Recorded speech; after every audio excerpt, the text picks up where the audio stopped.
Bien, ahora sí pareciera que estamos en condiciones de dar inicio a esta actividad. Primero que todo, quiero darles un muy, pero muy afectuoso saludo.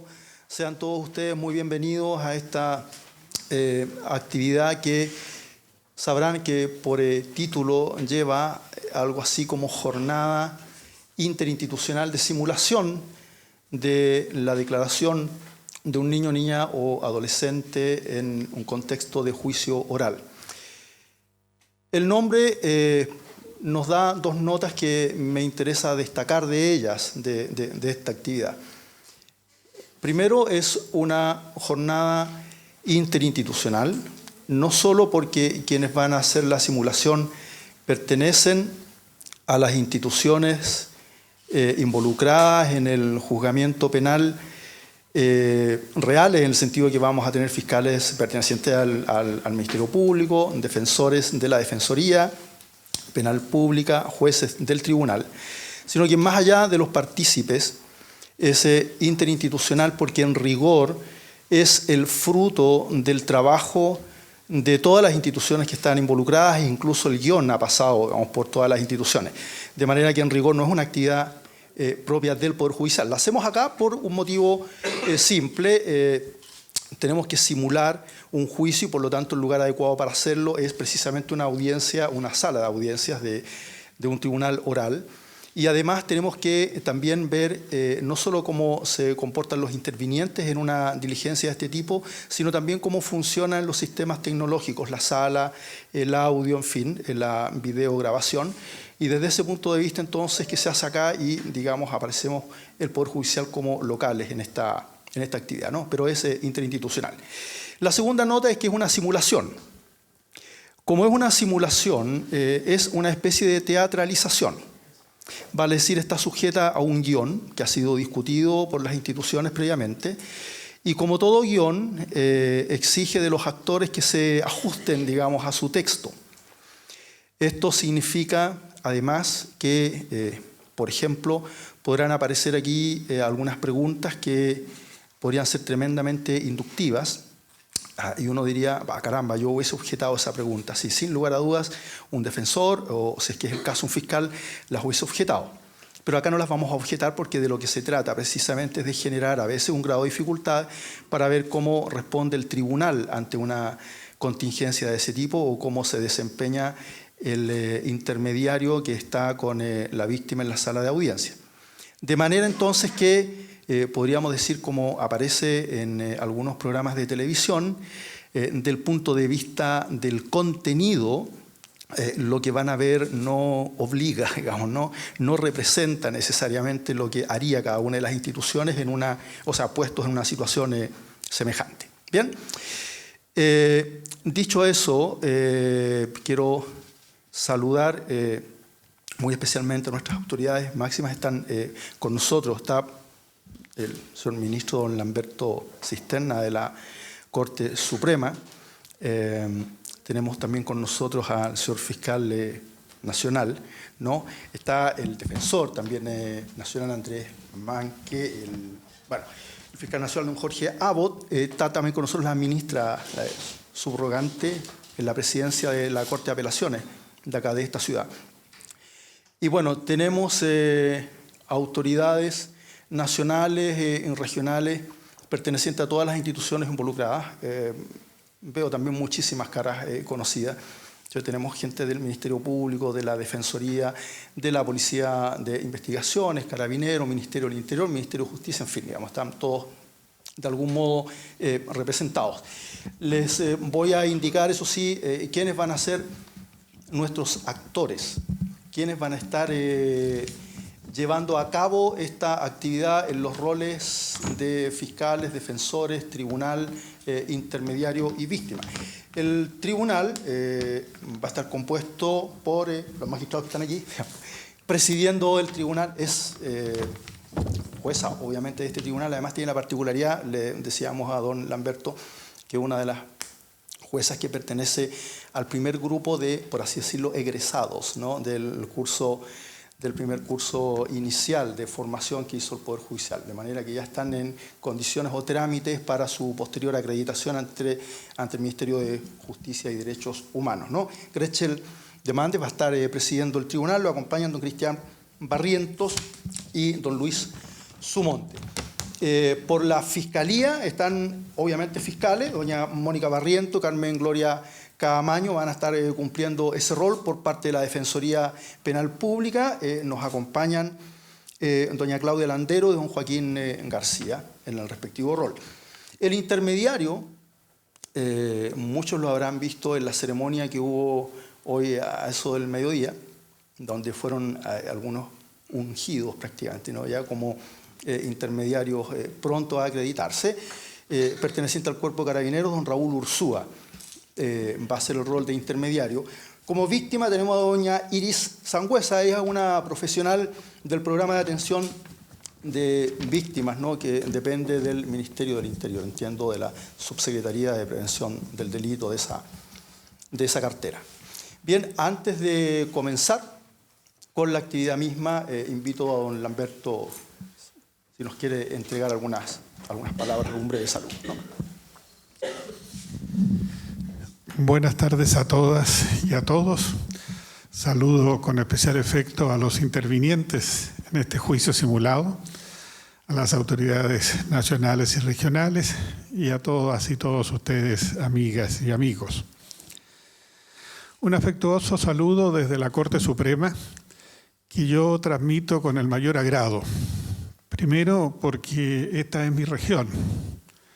Yo soy nacido en Cauquenes y estudié en Linares, entonces esta es desde niño mi región. Segundo, yo soy el ministro visitador de la Corte de Talca. Y tercero, yo estuve junto con algún otro colega de la Corte Suprema en los albores del nacimiento de esta ley, en aquella oportunidad de que en el segundo Tribunal Oral de Santiago se comenzó a contar esta experiencia de tener una sala para interrogar de manera separada y respetuosa a los menores, donde la magistrada señora Rosati y el magistrado señor Iturra nos contaron lo que estaban haciendo, el apoyo de sus pares en el tribunal y de otros tribunales, y haber visto después que esto comenzaba a surgir como una iniciativa tomada por el Ministerio Público, después por la Defensoría, por las instituciones policiales, y que en definitiva se plasmó en una ley. Y ver ahora que la ley además tiene un caminar distinto de lo que generalmente sucede con las leyes. Esta es una ley que ha sido programada a cierto plazo, con etapas, con colaboración interinstitucional, de tal forma que salvo algunos detalles que parecen menores, pero no son tan menores, pero en definitiva algunos detalles que habrá que solucionar antes que esto comience a comienzos de octubre, ¿no es cierto? La cosa ha andado bien y tiene proyecciones para las siguientes etapas también de común acuerdo. Esa acción interinstitucional y programada es algo que uno no ve en muchas leyes, que nacen y después no se pueden cumplir cabalmente. Y además se piensa continuar la capacitación. Entonces hay muchos motivos para que yo haya aceptado venir, como digo, con especial agrado a transmitir este saludo de la Presidencia de la Corte Suprema y de los demás colegas que están interesados en la buena marcha de la ley, y que haya venido a la carrera, porque llegué hoy, me voy a las 6 y mañana voy a Copiapó, entonces esta fue una pasada relámpago, pero expreso entonces con el mayor cariño un saludo a los intervinientes, a quienes están en la sala y a quienes están esperando porque la ley se lleve adelante y funcione adecuadamente. Muchas gracias.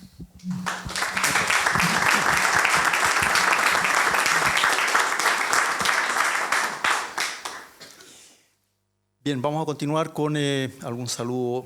Invito a don Andrés Manque, si nos quiere dirigir algunas palabras breves antes de iniciar la actividad. Muy buenas tardes, señoras, señores. Me sumo a lo ya señalado por don Lamberto. Quizás con eso simplemente debería decir que la defensa descansa. Ahora descanso yo. Joaquín, Claudia, ustedes no, tienen trabajo que hacer.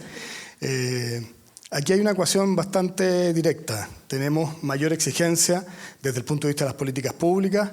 Está la Subsecretaría de Prevención del Delito, el Ministerio del Interior, el Ministerio de Justicia y sin duda mayores exigencias para la Policía de Investigaciones, para carabineros, para fiscales y defensores.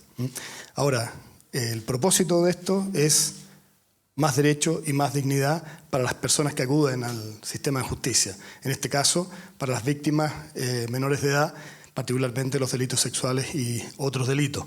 Lo que le da sentido a nuestra institución precisamente son los derechos y la dignidad de las personas que nosotros defendemos. Hoy día estamos en propósito de coadyuvar en esta política pública al sistema de justicia, así que estamos muy agradados y muy agradecidos de esta invitación y poder compartir con ustedes esta experiencia. Muchas gracias. Muchísimas gracias.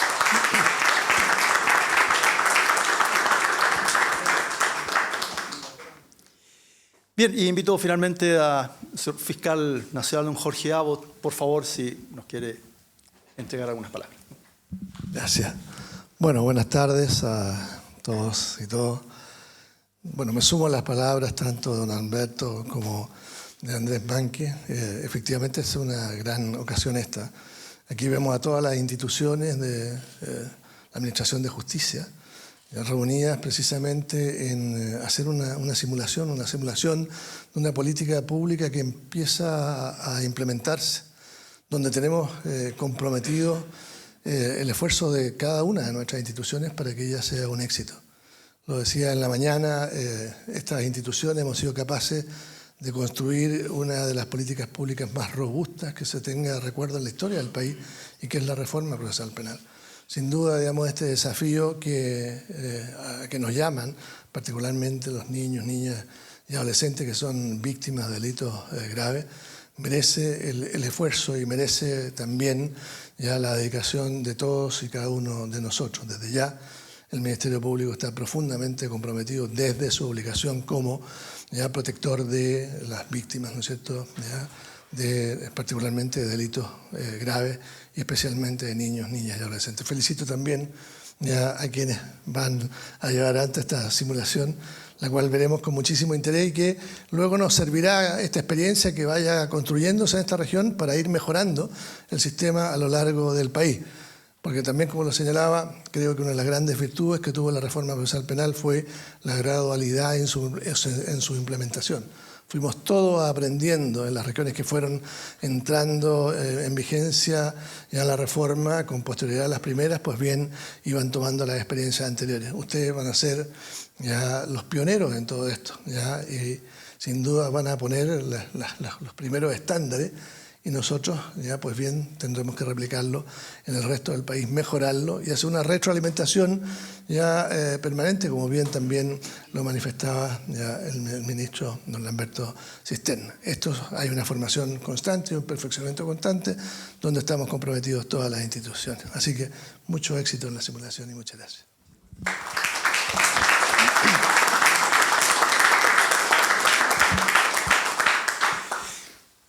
Bien, antes de dar inicio a la actividad misma, me permitiría recordarles únicamente que pongan atención, más que en el contenido de las preguntas o la pertinencia de las objeciones o otro tipo de actuaciones, más que en eso, digo, en la dinámica que se produce, cómo se llevaría a cabo una declaración judicial de un niño en el contexto de la nueva ley, y ello lo estaremos viendo entonces con nuestros actores y actrices, ya se las mencioné de manera lo más vívida posible, porque cada uno de ellos en cada una de las instituciones a la que pertenece han sido partícipes de jornadas bastante largas, ¿no?, interminables de adiestramiento, formación, estudio, en fin, digamos.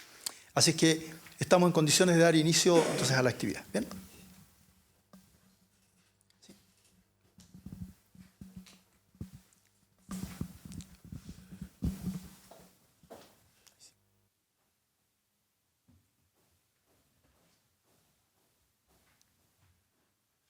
¿Podemos empezar? Bien, reanudamos la audiencia. Estamos en la prueba del Ministerio Público. Tengo entendido que viene a declarar una adolescente. Sí, su señoría, nombre de pila del adolescente, Javiera. El intermediario se puede presentar. Buenas tardes, magistrado. Mi nombre es Raúl Ursúa, soy intermediario acreditado ante el Ministerio de Justicia y Derechos Humanos. El Ministerio Público tiene que aportar antecedentes respecto del adolescente.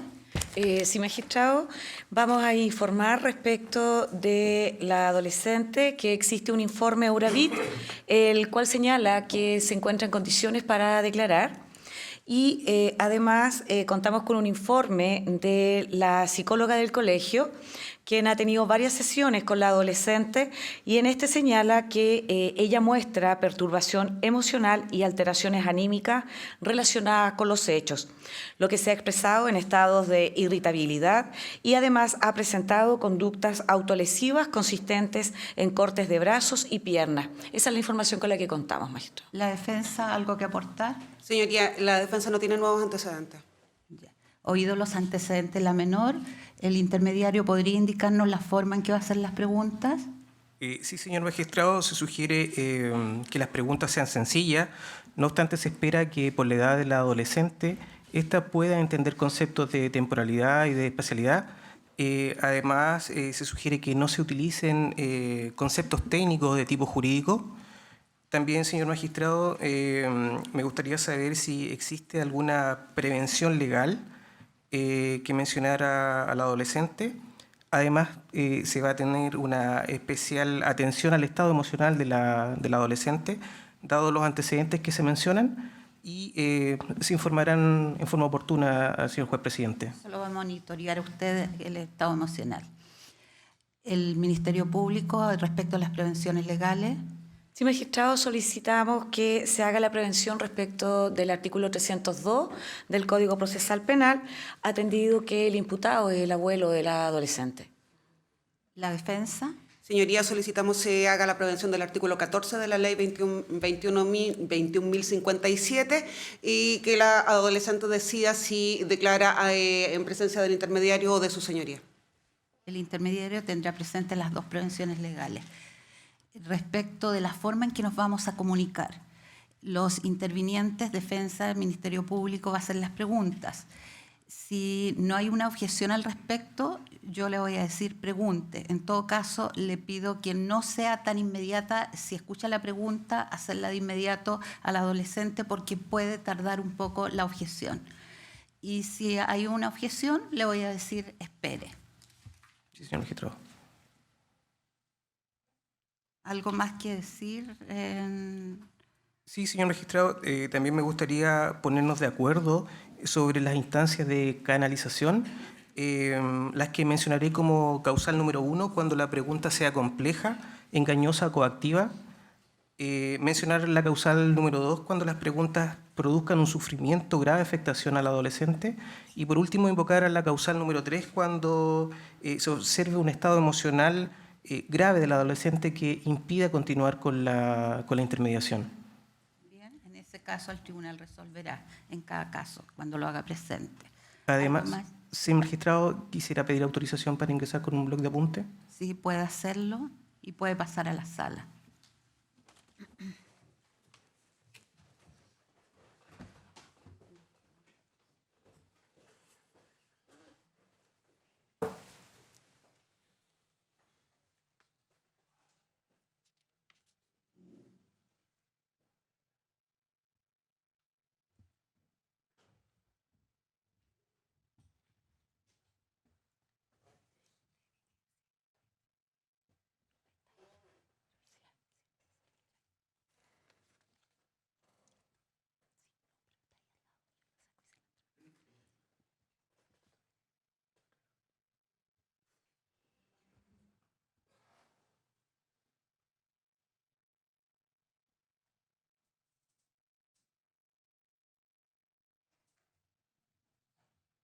¿Nos escucha?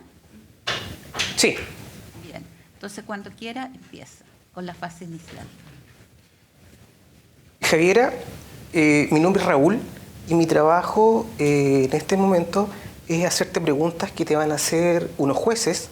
Ellos están en otra sala y nos están viendo por estas cámaras, nos están escuchando por los micrófonos que tú y yo tenemos y además yo los escucho a ellos por este audífono. ¿Ya? Sí. Javiera, pero antes que comencemos a hablar, quiero que sepas que tú puedes elegir si quieres que yo te haga las preguntas o venga un juez de la otra sala a hacerte las preguntas. No, usted. Bien. Javiera, también quiero que sepas que tú puedes no responder preguntas que tengan que ver con tu abuelo. Bueno. ¿Ya? Javiera, pero antes que comencemos a hablar, es importante que nos coloquemos de acuerdo en algunas cosas.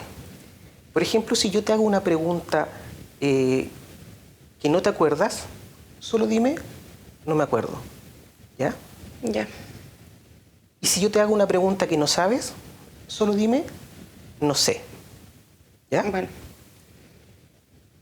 Javiera, si yo me equivoco en hacerte una pregunta, por ejemplo, si yo te digo, a ver, Javiera, tú tienes 5 años.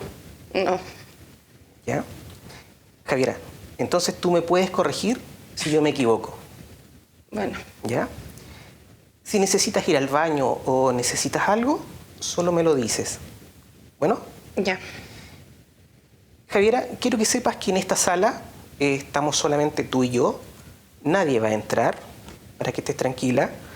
En algún momento puede ser que alguien toque esa puerta. Es para mostrarnos algo que quieren que tú veas. Yo me voy a parar, voy a recibir esa especie, ¿no es cierto? Y vamos a esperar instrucciones que nos dicen. Bueno, Javiera, también quiero que sepas que en algún momento yo no te voy a hacer ninguna pregunta. Lo que pasa es que en la otra sala las personas están poniéndose de acuerdo qué es lo que te quieren preguntar. En ese momento nosotros vamos a guardar silencio y esperamos un momento. Bueno. ¿Ya? Oye, Javiera, bueno, ahora que nos pusimos de acuerdo en algunas cosas, me gustaría conocerte un poco mejor. Cuéntame, ¿qué cosas te gusta hacer? Me gusta jugar fútbol, jugar play y ver videos en YouTube. Ya. Oye, ¿juegas fútbol? Sí, ¿Ya? sí, soy delantera. Ya. Oye, Javiera, ¿y te gusta algún jugador en especial? Sí, me gusta el Alexis Sánchez y el Arturo Vidal. Ya, qué bueno. Oye, Javiera, y cuéntame la última vez que jugaste fútbol. La última vez fue como una semana atrás. ¿Ya? Jugamos con el colegio de al frente. Le ganamos 3-0, Ya. que son súper malas. Y di un pase de gol y metí un gol. Ya. Pero como son súper pillas, querían anularlo, pero como no teníamos el VAR, ¿Ya? no lo pudieron anular, así que les ganamos igual. Ya, perfecto, súper. Oye, Javiera, mira, bueno, ahora es que nos conocimos mejor y nos pusimos de acuerdo en algunas cosas, ¿estamos listos para que nos empiecen a preguntar de la otra sala? Bueno. Ya. Empezamos entonces con las preguntas de los intervinientes. Fiscal. Muchas gracias, magistrado. Cuéntanos, ¿por qué estás acá? Pregunte. Javiera, ¿por qué estás aquí? Por eso que le conté a la psicóloga del colegio sobre mi abuelo. Cuéntanos lo que pasó con tu abuelo. Pregunte. Javiera, cuéntame todo lo que pasó con tu abuelo. De eso de lo que pasó en la ducha. Que con la toalla me tocaba la vagina y las pechugas. ¿Ya? ¿Cuántas veces pasó esto? Pregunte. Javiera, ¿cuántas veces pasó esto?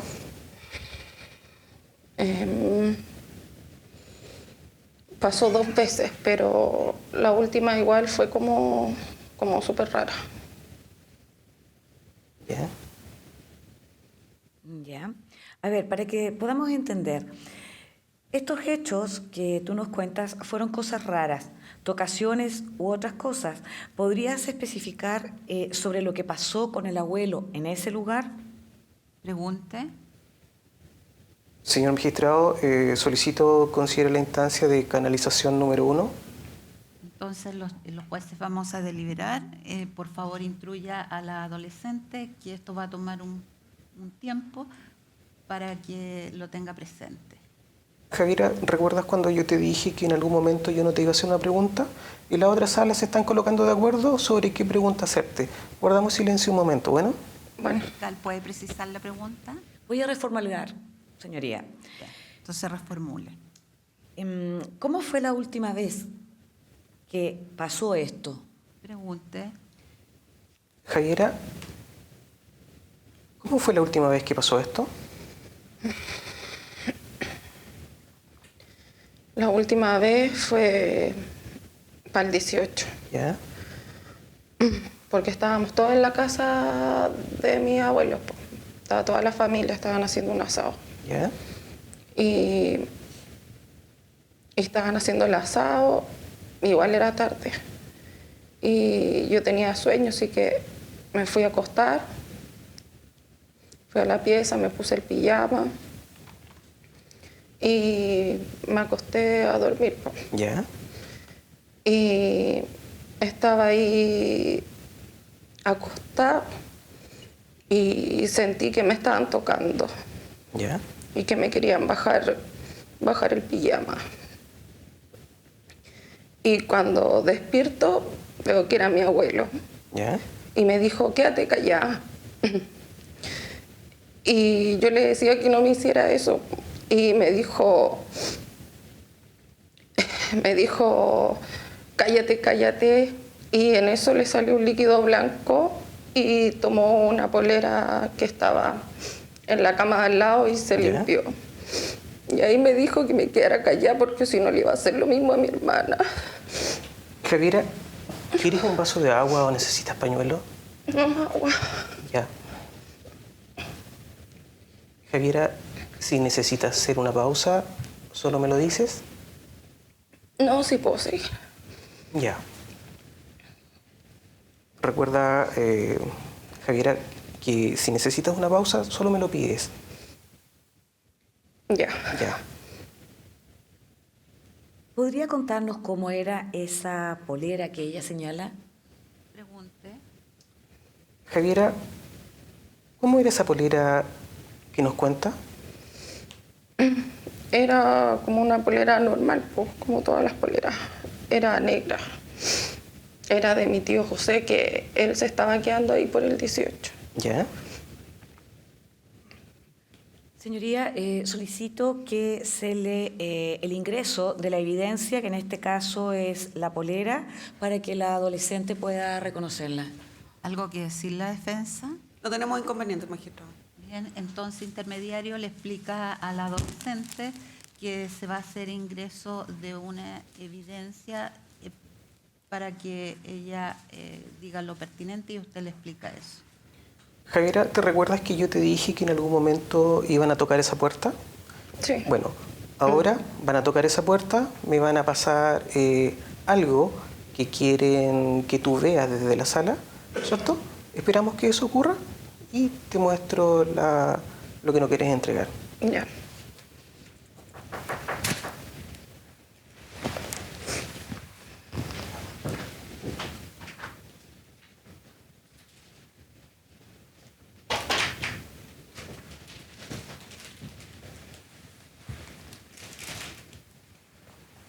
Magistrado, voy a solicitar que se le muestre la polera a la adolescente y que ella indique si es la que usó el abuelo para limpiarse.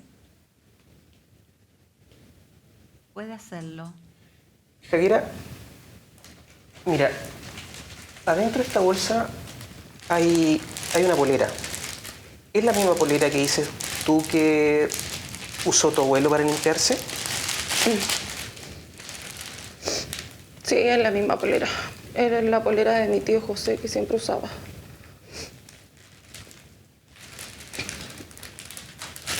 Señoría, la Fiscalía no va a usar más la evidencia. Entonces, intermediario, el funcionario procederá a retirar la evidencia. Javiera, como yo te decía, ahora alguien va a tocar la puerta y yo voy a entregar la polera que tuviste, ¿ya? Bueno.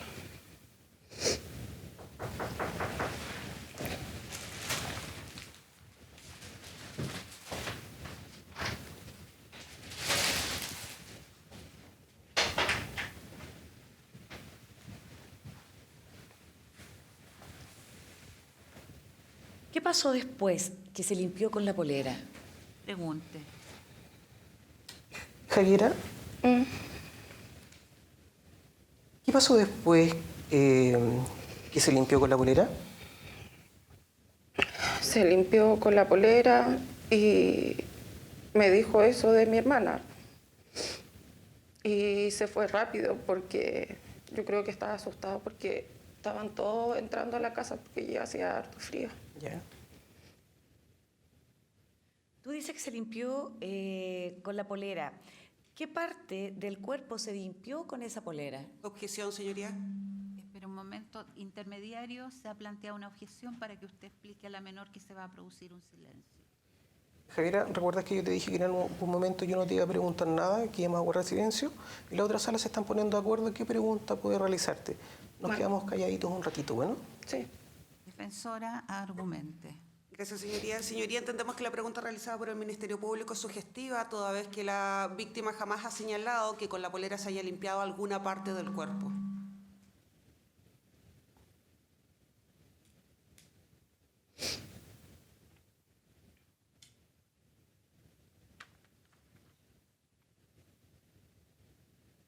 Traslado a la Fiscalía. Su señoría, estimamos que no es sugestiva. La adolescente dice que tras masturbarse el imputado se habría limpiado. Bien, vamos a resolver entonces.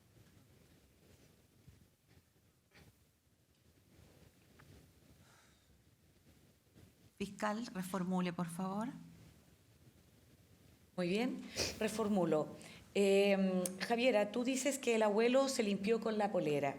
¿Qué limpió? Pregunte. Javiera, tú dices que el abuelo se limpió con la polera. ¿Qué limpió? Se limpió su pene porque cuando él estaba tratando de tocarme estaba con los pantalones abajo. ¿Y esto qué pasó entonces? ¿A qué hora y qué día fue? ¿Fue en la noche?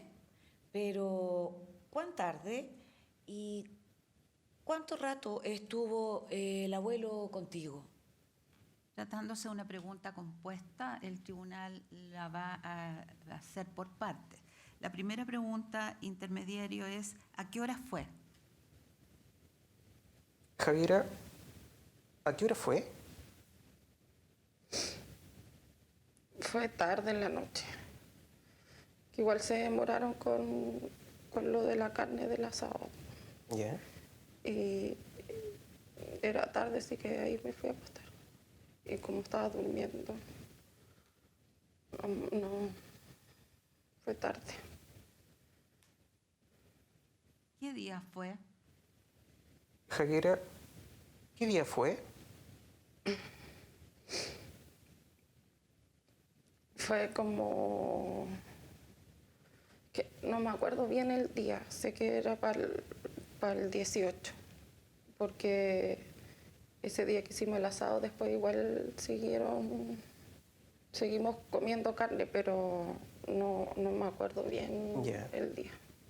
Tú dices que fue en la noche y tarde. ¿Sabes cuán tarde fue?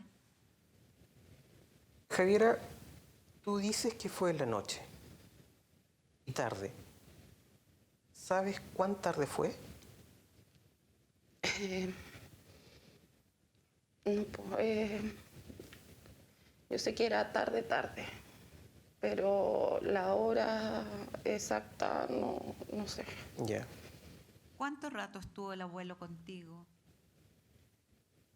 Javiera, ¿cuánto rato estuvo el abuelo contigo?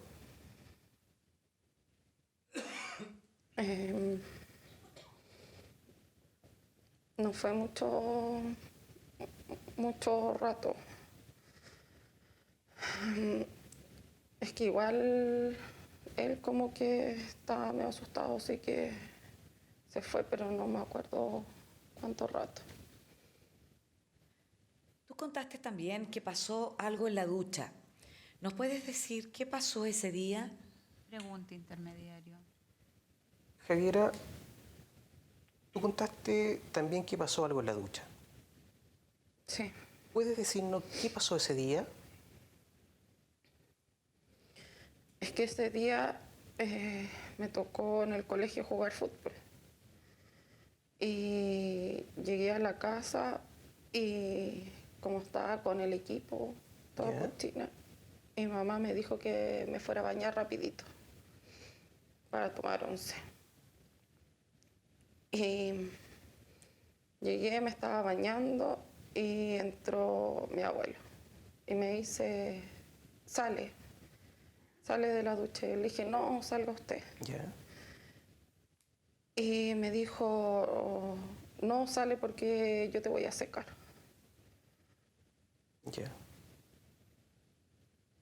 ¿Puedes especificar los integrantes del núcleo familiar que se encontraban en el domicilio? Pregunte. Javiera, ¿qué personas de tu familia estaban en la casa? Estaba mi mamá, mi papá, mi hermanita, mi abuela y mi abuelo. Ya. No haré más preguntas, señoría. Entonces, tiempo para la defensa, para su contraexamen. Gracias, señoría. Javiera, tú dices que el abuelo te tocó en la ducha. Objeción, señoría. Un momento, es una objeción. Intermediario, se va a tomar un tiempo en resolver para que él se lo explique a la adolescente. Javiera, ¿recuerdas que yo te dije que en algún momento no te voy a preguntar nada? Vamos a guardar silencio porque en la otra sala están poniéndose de acuerdo en qué pregunta te van a hacer. Bueno, Argumente. Gracias. La verdad es que estimamos que no es una pregunta engañosa porque la propia víctima señala al declarar que esto habría sucedido en el baño mientras se estaba duchando y lo que no ha hecho es precisar el lugar exacto en el que se habrían efectuado las presuntas tocaciones. Traslado al Ministerio Público. Su señoría, estimamos que sí es una pregunta engañosa y poco clara. La víctima dice que la tocó cuando salió de la ducha. Vamos a deliberar.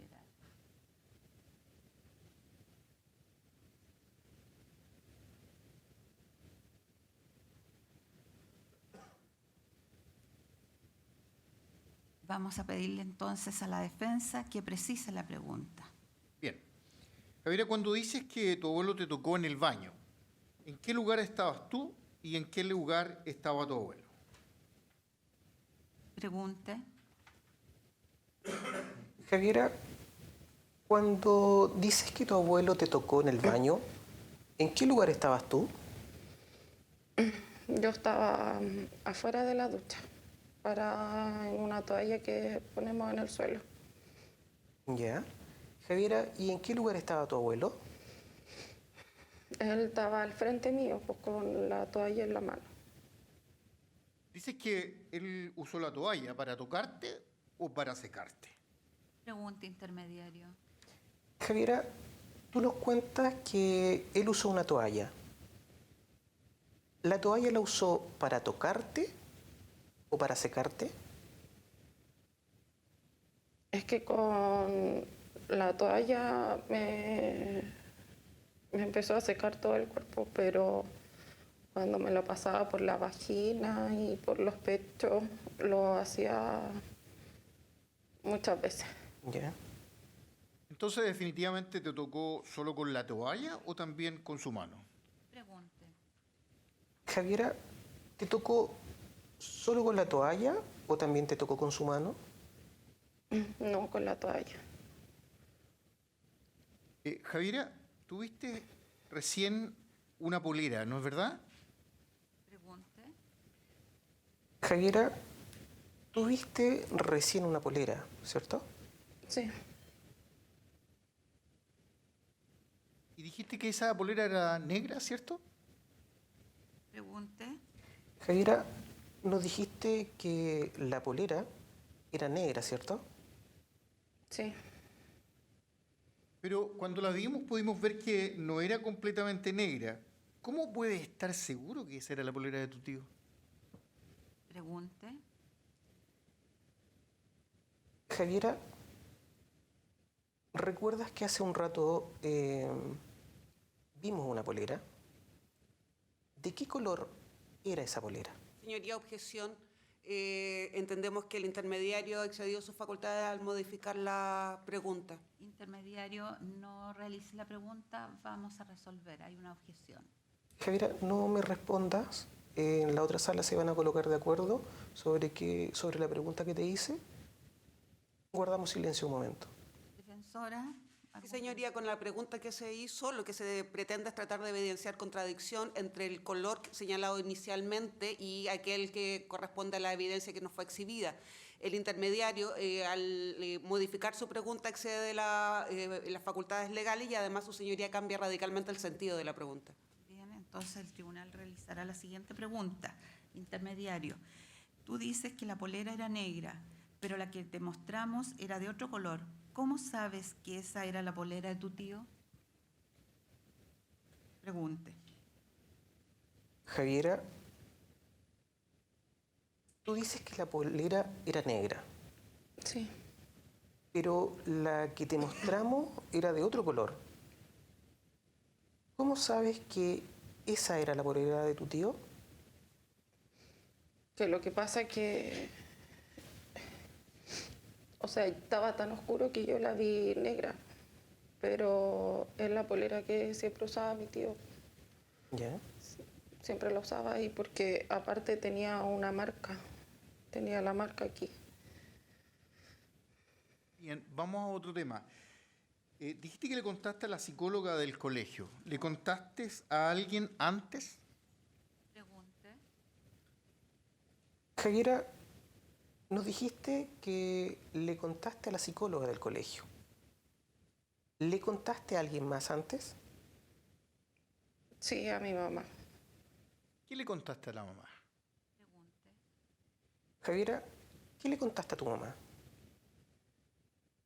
De eso, de la ducha, pues que mi abuelo con la toalla me tocaba la vagina y las pechugas. ¿Ya? ¿Y qué te dijo tu mamá cuando le contaste esto? Haga la pregunta. Javiera, ¿qué te dijo tu mamá cuando le contaste? Me dijo que quizás yo me confundí porque ella le dijo a mi abuelo que me fuera a buscar y que él solo me estaba ayudando a secarme. ¿Ya? Entonces tu mamá cree que te confundiste. ¿Por qué? ¿Será que tú tampoco estás muy segura de lo que le contaste? Pregunte. Señor magistrado, pido se evalúe la causal número 2. Bien, entonces en el intertanto explique usted al adolescente que esto tomará un tiempo. Javiera, en este momento en la otra sala se están colocando de acuerdo sobre la pregunta que te quieren hacer. Guardamos silencio un momentito y esperamos. Fiscal, Bueno. ¿algo que decir respecto a la causal?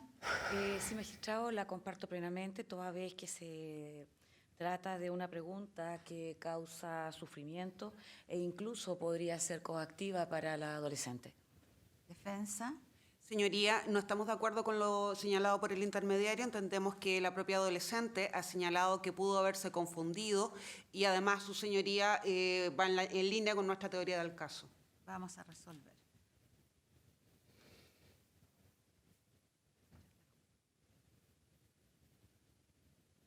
Se desecha la causal y el intermediario se le pide que haga la pregunta: ¿por qué su mamá cree que se confundió? Javiera, ¿por qué crees que tu mamá cree que te confundiste? Yo pienso que cree eso porque Ella mandó a mi abuelo porque me estaba demorando mucho ¿Ya? y no fue tanto rato. Y porque teníamos que tomar 11. Ya. También dice que le contaste a una psicóloga, ¿es así? Pregunte. Javiera, también me dice que le contaste a una psicóloga, ¿cierto? Sí, la del colegio. ¿Y qué pasó después que le contaste a esta psicóloga? Haga la pregunta. Javiera, cuéntame, ¿qué pasó después que le contaste a la psicóloga del colegio? Es que ahí la psicóloga llamó a mi mamá ¿Ya? y le dijo, le contó todo y que tenía que hacer la denuncia. Y mi mamá le dijo lo mismo que me dijo a mí a la psicóloga, de que ¿Ya? yo me había confundido. Y la psicóloga hizo la denuncia y después mi papá supo y mi papá con mi mamá fueron al tribunal de familia y se separaron. Y mi hermanita siempre llora porque dice que echa de menos a mi mamá. ¿Ya? Javiera, ¿puedes continuar?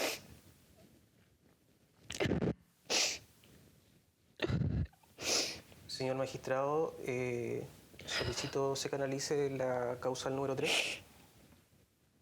Bien. Señalo las partes que se ha canalizado la causal número 3. Esto es la incapacidad de la menor para seguir declarando. ¿Algo que decir, Fiscalía? Señoría, no tenemos más preguntas que realizar. La defensa tampoco, señoría. Entonces, se han terminado las preguntas. Puede proceder a las fases de cierre. Javiera, las personas de la otra sala no tienen más preguntas que hacerte. Quiero darte las gracias por haber conversado el día de hoy conmigo. Me gustaría saber si tienes alguna pregunta que quieras hacerme. Quiero saber si mi abuelo se va a ir preso. Yo no quiero que le haga lo mismo a mi hermanita. Javiera, eso yo no lo sé. Los jueces van a escuchar a varias personas, así como te escucharon a ti. Ellos van a tomar una decisión. Pero cuando esto termine, tú puedes preguntar cuál es la decisión que tomaron los jueces. ¿Bueno? Bueno, Javiera, como ya terminamos la entrevista, nuevamente quiero darte las gracias por haber conversado el día de hoy conmigo. Vamos a esperar que la misma persona que te trajo te venga a buscar. Pero mientras esto pasa, cuéntame qué vas a hacer cuando salgas de aquí. me gustaría ir a comer algo con mi papá y con mi hermanita. ¿Ya? ¿Estás con tu papá y con tu hermana? Sí, ¿Dónde van a ir? que con mi hermanita queremos comer helado. ¿Ya? ¿Y qué helado te gusta? A mí me gusta el de chocolate y a mi hermana le gusta el de frutilla porque es rosado. Ya. Javiera, bueno, nuevamente darte las gracias. Yo me voy a parar, me voy a retirar y esperas que llegue la otra persona. Bueno, Chao, que estés bien. chao.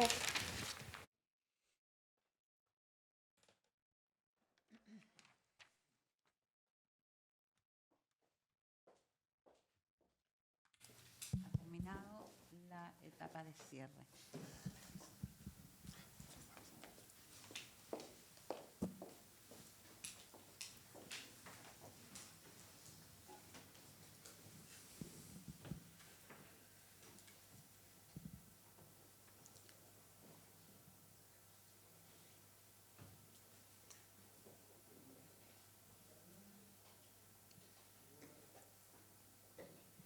Vamos a esperar a nuestros actores si es que nos hacen de rogar como los hollywoodenses.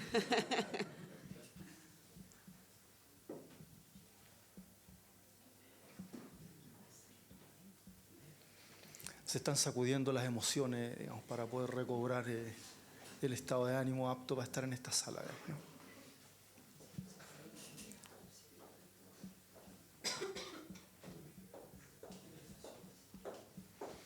Bien, un aplauso, se pasaron.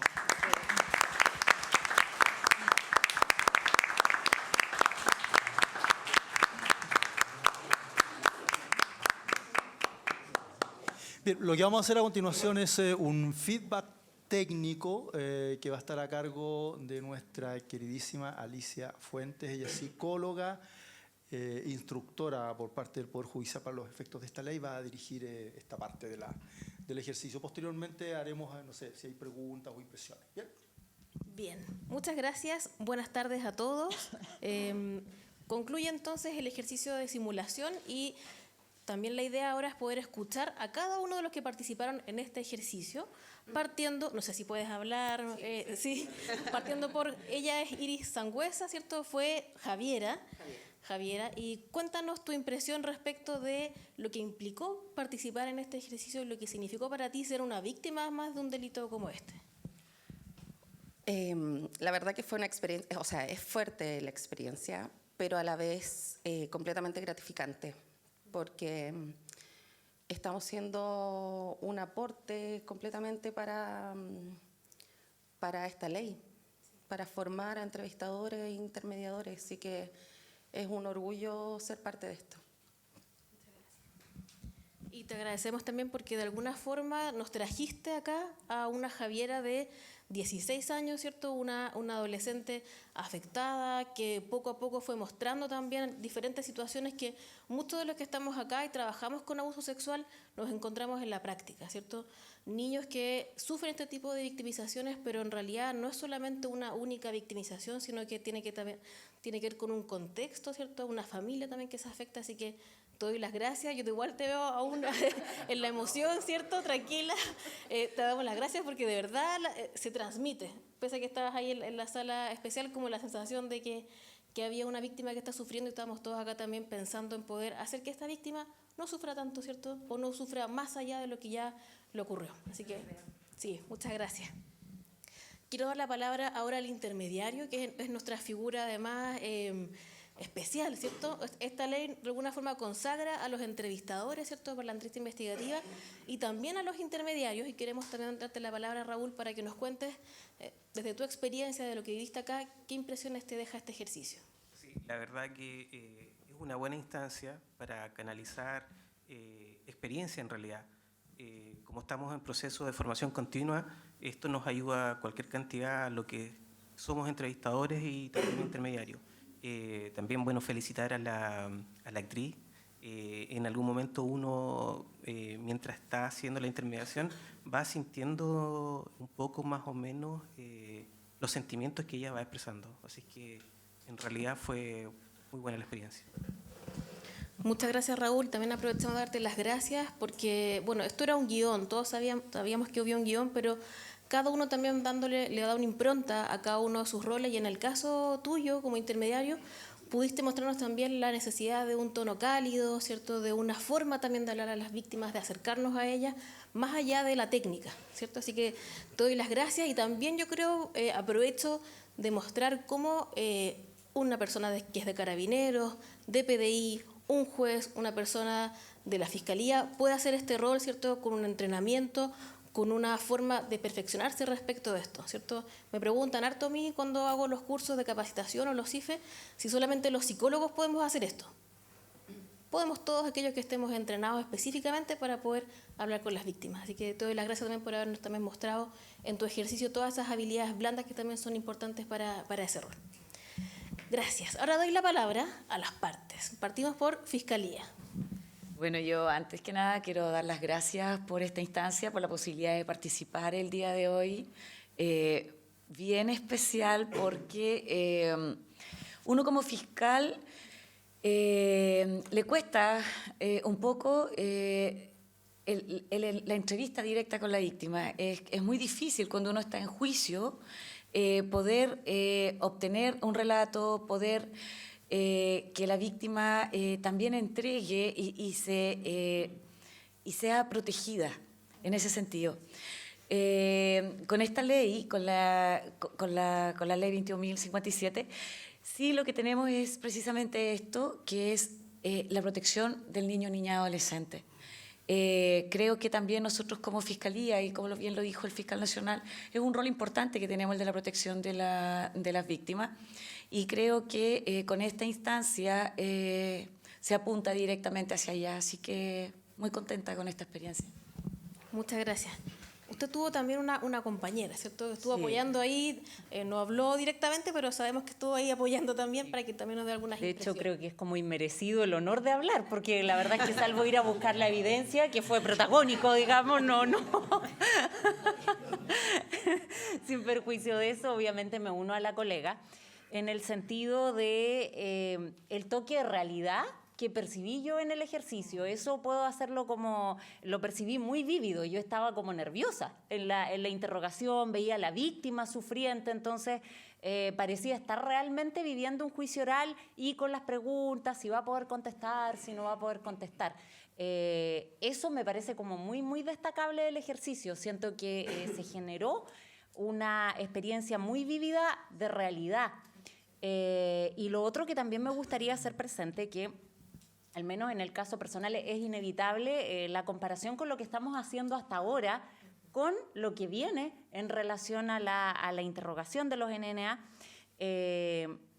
Y hasta ahora, al menos en lo que me ha tocado vivir, es el tribunal quien esta fase inicial la asume de una manera, no sé si tiene mayor preparación, los magistrados de alguna manera más autodidacta, pero al menos sí se logra percibir una fase inicial en este interrogatorio y que es muy importante para la víctima y para su protección. Sin embargo, la fase final, esa fase acá queda muy clara. Y se logra ver la importancia de lo que es para la víctima precisamente el sacarlo del interrogatorio duro en el que estaba y que quede en una situación distinta a la situación de shock del interrogatorio propiamente tal. Eso también me parece muy, muy importante destacar en relación a la protección de las víctimas. Muchas gracias entonces a la Fiscalía. Ustedes fueron fiscales en este ejercicio, ¿cierto? El que hacen habitualmente, se prestaron también para hacer un guión. Y rescato entonces las palabras que ustedes nos señalaron respecto de esto, de cómo entonces vamos viendo un protocolo con fases, ¿cierto? Como muy claras era la idea también del ejercicio, el objetivo era poder ver cada una de esas posibilidades, ¿cierto? Cada una de esas fases que se dan durante el protocolo de intermediación. Así que les doy las gracias también por haber aceptado la invitación a jugar en este rol de fiscales, pero ya con este guión. Y ahora lo que siempre me gusta hacer a mí, doy traslado a la defensa, para que también nos puedan dar algunas palabras respecto del ejercicio. ¿No? Bueno, primero que todo, siguiendo la misma línea de Mónica, agradezco a la unidad de estudio y a la Defensoría Regional el darnos esta oportunidad. El único problema es que poco a poco nos fue agregando elementos como la envergadura de este evento, digamos, o sea, no fue al principio. En cuanto al ejercicio, me parece que si bien la litigación oral ya es una dificultad, tiene dificultades asociadas, esta forma de litigar también nos va a ir elevando esa dificultad y las exigencias. Es muy complejo mantener un ritmo que, por ejemplo, como defensores siempre estamos acostumbrados a tratar de llevar para controlar el interrogatorio, pero al generarse estas interrupciones, como dos sujetos más que hablan entre la víctima y nosotros, va a exigirnos mayor preparación y mayor atención. En cuanto a visualizar a la víctima cuando está declarando, me parece que es una ventaja para el imputado. El imputado en nuestro sistema estaba acostumbrado a no verla, solo escucharla, porque declaraba detrás de un biombo. Y nos parece que el ver a su acusador también permite, digamos, y satisface alguna de sus necesidades como imputado. Y recordando también lo que señalaba el Defensor Nacional, claramente los derechos del imputado no pueden verse postergados de ninguna manera cuando se implementan leyes como esta. Estamos de acuerdo con que se requiere una protección especial a las víctimas, pero también el respeto de los imputados debe ser un equilibrio que los tribunales, el Ministerio Público, nosotros jamás debemos olvidar. Eso. Muchas gracias. Don Joaquín. Gracias. Como si no fuera suficiente que uno pierda el sueño el día antes de un juicio, por las dificultades que eso entraña, hoy día tenemos este nuevo desafío. Es política del Estado, como se dijo antes, mantener equilibrios. Y lo importante es que esos equilibrios se mantengan. Que no corramos la línea por estas habituales leyes del péndulo de las que somos parte muchas veces, y que estemos en condiciones de mantener ese equilibrio. Es un desafío para el sistema, pero también es un desafío para los defensores. Las técnicas de litigación tendremos que mejorarlas, tendremos que buscar la forma de darle continuidad a la declaración, la forma de valernos de los instrumentos que nos da la ley. Es difícil, vamos a perder un par de horas más de sueño, pero eso lo hace desafiante y hace que sea entretenido y que valga la pena seguir ejerciendo la defensa de las personas. Muchas gracias también. Entonces, les reitero los agradecimientos por haberse hecho parte también de esta simulación, y me tomo también de lo que ustedes mismos dicen respecto de estos nuevos desafíos que tiene también la defensa en relación a la litigación, ¿cierto? Y particularmente en relación a las víctimas, ¿cierto? Usted mismo decía, ya no es solamente que la defensa va y hace las preguntas, ¿cierto?, a la víctima, sino que tenemos esta especie de doble teléfono, ¿cierto? Esta especie de filtro, ¿cierto?, de las preguntas hacia los niños. ¿Por qué? Porque estamos ahora también centrándonos o mirando desde la visión que tiene un niño. Entonces tenemos que justamente ver el equilibrio entre todos aquellos que están acá, los derechos que estamos viendo acá, con los derechos que tiene esa víctima que está ahí. Es un gran desafío para todos en general y también en particular entonces para la defensa, como ustedes muy bien dijeron.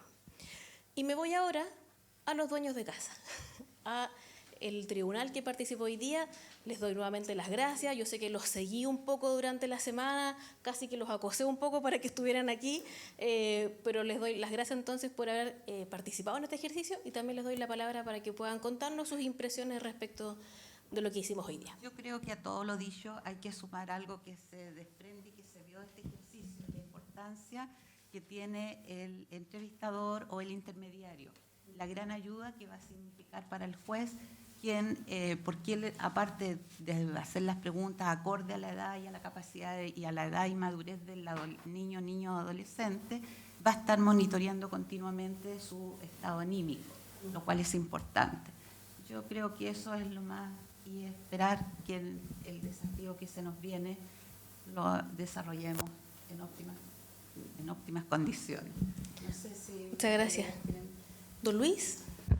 Sí, bien. Bueno, efectivamente lo que se nos viene con esta ley es un desafío relevante. Afortunadamente, el Poder Judicial nos ha permitido a los jueces tener un curso de formación en el cual hemos ido asistiendo paulatinamente. Todos vamos a concurrir en algún momento, por lo menos los jueces penales. Y en el caso de algunos jueces en particular, como el caso de Gretchen, que realizó la segunda parte del curso, esperamos tal vez hacerlo también en el futuro, para ya inscribirse en el registro del Ministerio de Justicia. Ese desafío, como una cosa, digamos, personal que yo percibo en esto, digamos, que para mí tiene un valor muy, muy relevante, que es el hecho de que luego, con la vigencia de esta ley, se va a permitir, digamos, regularizar una situación que de pronto era un poco cuestionada, que era el traducir las preguntas de los intervinientes a los niños, niñas y adolescentes. Porque la capacidad de comprensión de las preguntas técnicas y jurídicas, que ahora la ley lo dice y se hace cargo de eso expresamente, antiguamente no lo estaba. Entonces, en más de una oportunidad, al momento de efectuar esa adecuación de la pregunta al niño, a la persona que teníamos al frente, al menor, con sus propias características, muchas veces se cuestionó. Entonces, en ese sentido, yo creo que hay un avance muy importante que va de la mano con la capacidad de nosotros de irnos perfeccionando constantemente para comprender eso y adecuarlo. Y eso también dice relación con la misma comunicación que se le haga de determinada normativa a los niños, que debe ser adecuada a la suya. Leer un artículo no tendría sentido porque un niño no es capaz de comprenderlo. Necesariamente hay que comunicarle el sentido de las cosas en términos que él sea capaz de aprenderlo. Y creo que ese es uno de los grandes beneficios y aportes de esta normativa. Muchas gracias. Don Cristian. Bien, sumándome a lo que hemos dicho todos en este ejercicio, solamente me resta indicar que la ley, todos sabemos que no es la ideal, no es la que todos quisiéramos que contáramos con una entrevista única, pero es lo que tenemos y de acuerdo a eso ya implica un avance. de acuerdo a eso y por falencias que todos estamos conscientes que la ley tiene, de acuerdo a cómo la conocemos, va a resultar fundamental para el éxito de esta reforma la buena voluntad de todos los actores para que se logre el propósito que la ley busca con la reforma y teniendo en principal consideración el principio rector de esta reforma, que es el principio de interés superior del niño, que creo que es uno de los grandes olvidados de la reforma procesal penal desde su inicio. Esto como palabras poéticas. Muchas gracias. Reitero entonces los agradecimientos al tribunal que hoy día se conformó para eso. Como bien decía el magistrado Sumonte, tenemos también el orgullo de poder decir que tenemos al 100% de los jueces capacitados con una capacitación que le llamamos la capacitación básica, que muchos de por acá, que veo ahí un sector con jueces muy conocidos para mí, ya fueron a esa capacitación, tuvieron 5 días muy intensos viendo temas relacionados con la ley, con lo jurídico, hablamos de psicología del desarrollo, fenomenología de las agresiones sexuales, entrevista investigativa e intermediación judicial. Imagínense todo eso en 5 días, en una semana en Santiago, el 100% de los jueces, ustedes también pasaron por eso. Pero además quiero también resaltar algo que también decía el magistrado Sumonte, que tenemos acá a doña Gretzel, que fue una de las 8 personas, uno de los 8 primeros jueces que se atrevieron a decir, sí, yo me quiero acreditar. Entonces acá tenemos además el lujo de haber tenido como juez presidente, ¿cierto?, a doña Gretzel, que fue parte de ese grupo que yo les decía que eran como los astronautas, que estaban llegando a la luna, los primeros, ¿cierto?, en desembarcar, y lo logramos, llegamos. Y don Cristian, que también se quiere sumar al desafío, ¿cierto? Usted va a estar pronto también en un curso también de formación especializada, así que tenemos muchos jueces interesados, ¿cierto? Yo siempre que paso por las regiones y hablo de esto, veo a si alguien más quiere también ser parte de este lindo desafío que es acreditarse para poder hacer entonces esta labor, como también la hizo Raúl, también entonces la puede hacer un juez del tribunal. También lo dejo invitado por si se entusiasmó después de haber participado. Sin compromiso, no, esto no es nada, no se preocupe. Bien, y para ir ya cerrando un poco este ejercicio, antes de darle la palabra a ustedes, que han visto el ejercicio y que a lo mejor tienen muchas preguntas, espero, respecto de esto, pequeños resúmenes respecto a lo que vimos acá. Vimos acá un protocolo de intermediación que es fruto de un guión que hicimos entre todas las instituciones. Yo entonces aprovecho de saludar a mis compañeros instructores de la Fiscalía Nacional, ¿cierto?, de PDI, de Carabineros, Ministerio del Interior, que entre todos hicimos este guión. También participó la Defensoría Penal Pública, estuvimos todos ahí trabajando en el guión para poder hacer que en este guión pudiésemos mostrar diferentes elementos importantes del protocolo de intermediación de la mejor manera posible, ¿cierto?, para que más allá en el fondo de lo que uno puede opinar más bien respecto de esto, pudiésemos sí mostrar los elementos más importantes de lo que queremos hacer entonces en este protocolo de intermediación. Tuvimos entonces acá una fase previa que tuvo acá Raúl, ¿cierto?, que es cuando comienza la declaración de un niño, pero sin el niño en el fondo, ¿cierto? Es esta fase previa que se hace en la sala de audiencia, acá se presenta el intermediario y las partes inmediatamente entonces le dan información respecto del niño. Esto es algo muy importante porque Raúl, por ejemplo, o algún intermediario que venga posteriormente, no va a saber probablemente información respecto de ese niño, ¿cierto? Imagínense ustedes vienen acá a tomar esta intermediación y no saben la edad del niño, su nombre o algunas características importantes en relación a este niño. Eso es lo que hacemos en la fase previa, ¿cierto? Que este intermediario, que como muy bien decía doña Gretzel, es el colaborador del tribunal, es una asesoría, trabajan en conjunto, en equipo, pueda saber también entonces qué niño va a encontrar y qué puede hacer entonces cuando ya tenga que desarrollar este protocolo en la fase de desarrollo.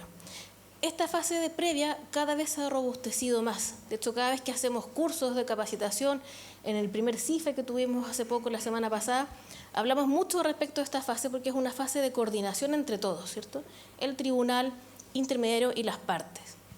Por eso acá entonces en esta fase vemos también, además de elementos relacionados con el niño, prevenciones legales, la forma de traspaso de la pregunta, instancias de canalización que a lo mejor algunos no lo habían escuchado antes, que en el fondo es darle la posibilidad al intermediario, que también tiene que velar por el interés superior del niño, ¿cierto?, la posibilidad de, frente a alguna situación muy excepcional, que no debería ocurrir, pero podría pasar eventualmente, que pueda levantar entonces una de estas instancias que tiene que ver con alguna pregunta que pueda ser coactiva, engañosa, poco clara para el niño, o una pregunta que genere sufrimiento importante también. Y la última posibilidad que ustedes vieron al final, que es la causal 3, que es cuando un niño ya está desbordado, ¿cierto?, no puede seguir declarando porque tiene un estado afectivo o físico tal que no permite que continúe la declaración, que fue lo último entonces que hizo Raúl en la fase de desarrollo. Toda esa coordinación previa es muy importante entonces en esta fase que, como les decía, probablemente cada vez se va a robustecer mucho más, porque la idea es que acá quede todo muy claro, tanto para el intermediario como para las partes y el tribunal, respecto de lo que se va a hacer después en la sala especial. Pasamos después entonces a la fase inicial. Como decía aquí la fiscal respecto a esta fase inicial, hemos recogido también lo que los jueces hacen en sala especial, ¿cierto? Y lo hicimos de tal forma que lo dejamos en el protocolo más bien estandarizado. Entonces ustedes pudieron ver que Raúl se presentó él, presentó la sala, aprovechó ahí de presentar también la sala de audiencia, le contó respecto de la dinámica de traspaso de preguntas y también le dijo al tiro respecto del artículo 14, ¿cierto? Esta posibilidad que tiene el adolescente de o declarar con el intermediario o con el juez. Si ustedes recuerdan, uno de los principios del artículo 3 de la ley habla de la autonomía progresiva. Tiene que ver con eso, ¿cierto? Entonces se hace muy inicialmente. Después, las reglas básicas, que la palabra reglas básicas suena como si fuera una norma para el niño, pero en realidad las reglas básicas son herramientas que le damos al niño para que se pueda comunicar con nosotros como adultos, en este caso con el intermediario. Si tú no sabes algo, si no te acuerdas, si no me entiendes, si yo me equivoco. Ustedes se fijan en realidad en lo cotidiano, los niños generalmente no le hablan así a los adultos, son mucho más desde una autoridad. Acá le damos las herramientas al niño para que pueda entonces interactuar con el intermediario durante toda la fase del protocolo. Algunas otras cosas más que hizo entonces Raúl también, le preguntó algunas cosas también relacionadas con el niño, y luego de eso, en este caso con Javiera, y luego de eso entonces pasamos a la fase de desarrollo, que es la declaración misma, ¿cierto? La fase declarativa. ¿Cuál fue el trabajo que pudimos ver ahí en relación a las partes, tribunal e intermediario? El traspaso de preguntas. Se fijaron que en la fase previa la clave era pregunte. Y acá efectivamente entonces en la fase de desarrollo, la magistrada de Mandes decía pregunte, y usted escuchaba la pregunta y transmitía la pregunta, ¿cierto? Es la clave, para no repetir la pregunta íntegramente. Modificación de preguntas. Algunas de ustedes la habrán notado, preguntas que a lo mejor iban un poco más, con un lenguaje más técnico, más complejo, se simplificaron. Preguntas que eran muchas preguntas en una, se dividieron. Esa en el fondo es la función principal que tiene entonces el intermediario, facilitar la comunicación del niño en la sala especial, que entienda las preguntas que acá se van a hacer sin modificar el sentido, sino que la forma. Es un trabajo que diría yo casi de joyería, ¿cierto? Es no modificar el fondo de la pregunta, pero sí la forma para que ese niño entonces pueda entenderlo. Pasaron otras cosas más. Pasaron las objeciones, que ustedes vieron también que cuando se produce una objeción, juez le da el espacio entonces al intermediario para que pueda informarle eso al niño, porque el niño en realidad no está escuchando nada de lo que pasa acá. El único que escucha es al intermediario.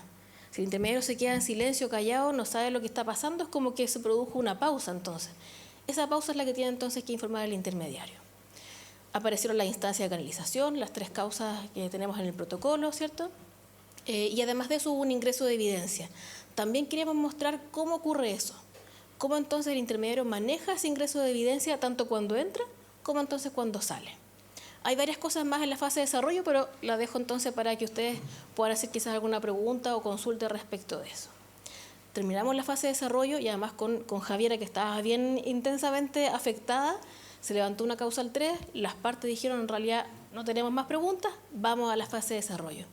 Hay acciones muy precisas, pero que son importantes hacerlas. La primera, que es muy obvia, pero es importante, es comunicarle al niño que terminó su declaración, que no hay más preguntas. Y luego de eso dar paso para que él pueda también preguntar alguna duda o consulta. Y lo planteamos así, ¿tienes alguna duda o consulta? Y en este caso Javiera hizo alguna consulta que el intermediario entonces pudo responder.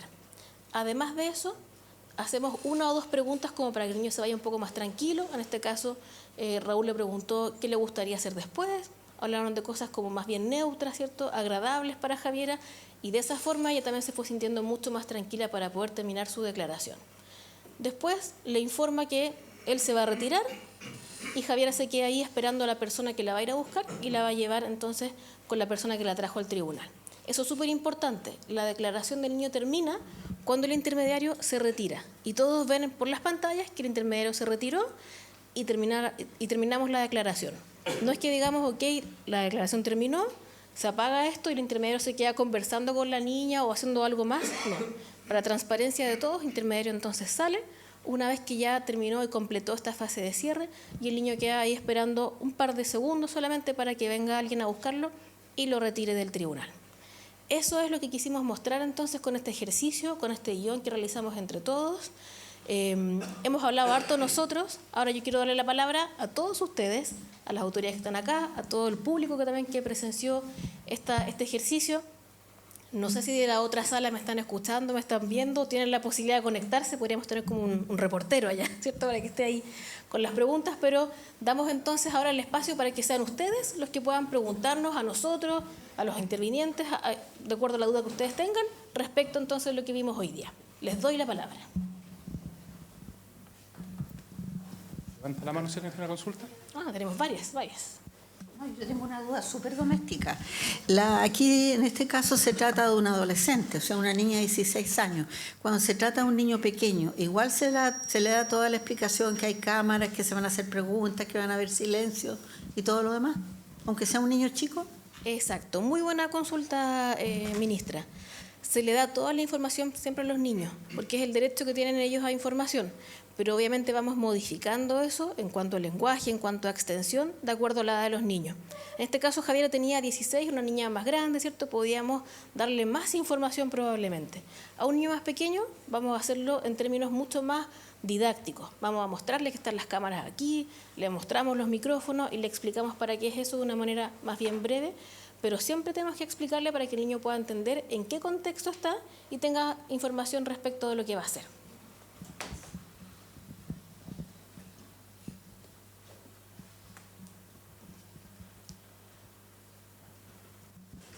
Hola. ¿Aprendió? ¿Aló? Sí. Hola, buenas tardes a todos y todas. Mi nombre es Evelyn Lizana. Yo soy asesora técnica del programa Apoyo a Víctimas de la Subsecretaría de Prevención del Delito, y que en esta ley representamos al Ministerio del Interior. Agradecer la posibilidad de participar, felicitar también a Iris por la interpretación de la niña víctima y agradecer también a todas nuestras jefaturas nacionales y regionales que están aquí presentes. Y quisiera yo tal vez relevar en relación a lo que planteaban hace un rato tanto las personas de la Fiscalía como el magistrado en términos del interés superior del niño. Este diálogo que se hace en la fase inicial como de rapport, que como que sale del diálogo común en un espacio judicial, así como el espacio final, donde también se le pregunta al niño sobre qué es lo que va a hacer con posterioridad. Si nos pudieras explicar un poquito más, Alicia, al respecto. Muchas gracias, Evelyn. Qué bueno que me diste este pie forzado para poder explicar eso. Ustedes vieron entonces en la fase inicial que se dieron las reglas, ¿cierto? Esto del no sabes, no te acuerdas, etcétera. Y luego de eso se le pregunta al niño algo que podría ser como bien sui generis, ¿cierto? Es como, ¿y qué cosas te gusta hacer a ti? Que es una pregunta que, como bien decía Evelyn, de rapport, que son estas palabras que nos encanta a los psicólogos ocupar, que en realidad tienen que ver con vínculo, ¿cierto? El niño tiene información, se le dieron las reglas. Es el momento entonces de dar un poco vuelta a la dinámica para que sea el niño entonces ahora el que entienda que va a responder preguntas, pero vamos a partir de una forma tal que sea algo adecuado para él, algo que sea neutro y que lo tranquilice, ¿cierto? Porque después ya va a tener preguntas mucho más complejas. En ese momento la pregunta es esa, y no se nos ha ocurrido otra pregunta porque estamos en un contexto además bastante limitado, ¿cierto? El intermediario no tiene información previa respecto del niño, entonces tampoco tiene cómo saber qué tema es neutro o no. Por eso, por ejemplo, preguntas sobre el colegio, que también podría ser muy habitual. Nosotros como adultos siempre le preguntamos a los niños, ¿y cómo te va en el colegio? Es como una pregunta de siempre, pero no sabemos si el colegio tiene primero relación con los hechos o si no tiene relación con los hechos, a lo mejor no es un tema neutro para el niño. Entonces, le preguntamos qué es lo que le gusta hacer. Y a partir de lo que dice el niño, le hacemos una pregunta más, 2 preguntas más y nada más, ¿cierto? Transitamos de alguna forma desde una fase inicial hacia una fase de desarrollo con ese tipo de preguntas. Pocas preguntas porque tampoco la idea es meternos en algún tema que pueda ser más complejo, pero sí le damos entonces al niño la posibilidad de que hable un poco más, de que nos cuente algo que para él puede ser agradable, entonces de tal forma que él se sienta mucho más tranquilo para la fase que viene, que es la fase de desarrollo.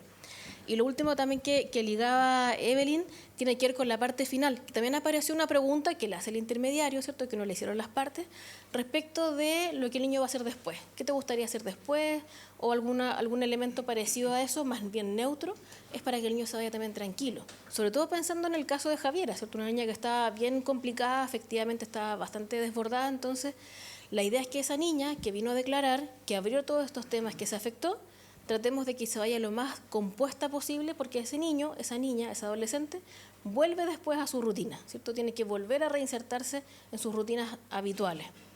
Hagámoslo de tal forma entonces que pueda irse un poquito más entera, un poco más compuesta. Tiene que ver con eso. Buenas tardes, yo soy Mauricio Leighton del TOP de Linares. Tengo una pregunta, en realidad vengo encargado también por mis colegas para plantearla, ¿no?, en este ejercicio. Sí, nos ha dado vuelta mucho el tema a nosotros del 302, la posibilidad de la intervención del curador ad litem. ¿En qué caso? Claro, en el caso que hoy día vimos en el ejemplo, se trata de un adolescente que tiene una comprensión mayor de lo que puede significar no declarar contra un familiar.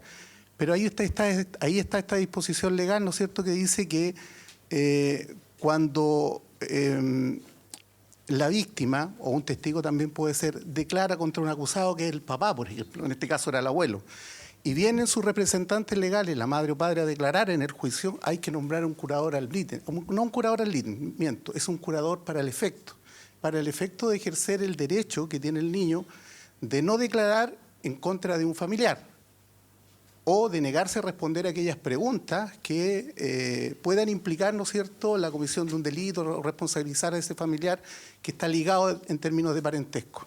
Esta es una cuestión que se enraiza, entiendo, en una protección de familia para un adulto. ¿Cómo hacemos eso en este sistema? ¿Cómo se soluciona esto? Porque en este ejemplo, insisto, fue un adolescente que puede tener mayor comprensión. Un niño de 6 años no creo que tenga el entendimiento de lo que significa abstenerse en una declaración. Eso. Bien, tremenda pregunta. Nos quita el sueño a muchos este asunto del 302 y el 305. Decirles primero que no es autoevidente el que haya que hacer la prevención del 302 y el 305. Hay posiciones al respecto, esquematizando así, con incluso el peligro de ser groseramente esquemático.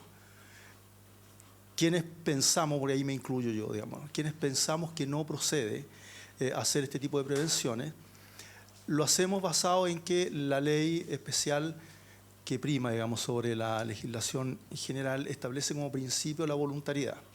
No, eso está en los principios, por ahí, artículo 2. Si la intervención del niño, niña o adolescente es estrictamente voluntaria, no le resultarían aplicables las normas del 302 o del 305, básicamente porque esas normas son normas excepcionales a una obligación general de comparecer al tribunal y luego de prestar declaración. Sabemos que es una obligación que la ley procesal impone, sobre todo ciudadano que tiene algún tipo de conocimiento sobre un hecho que es objeto de un proceso penal.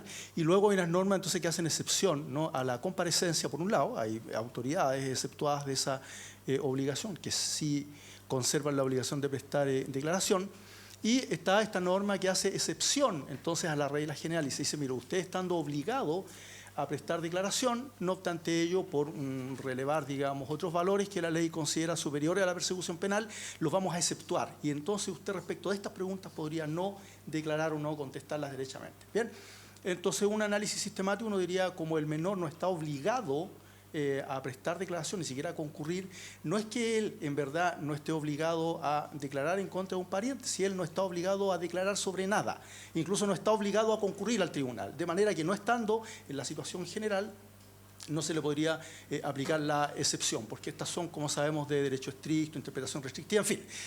Esa es una tesis. Y otros que piensan que esto forma parte de un derecho de información, ¿no?, y que por lo tanto es necesario advertirle al menor, a pesar de todas estas prevenciones legales, de que tiene esa posibilidad.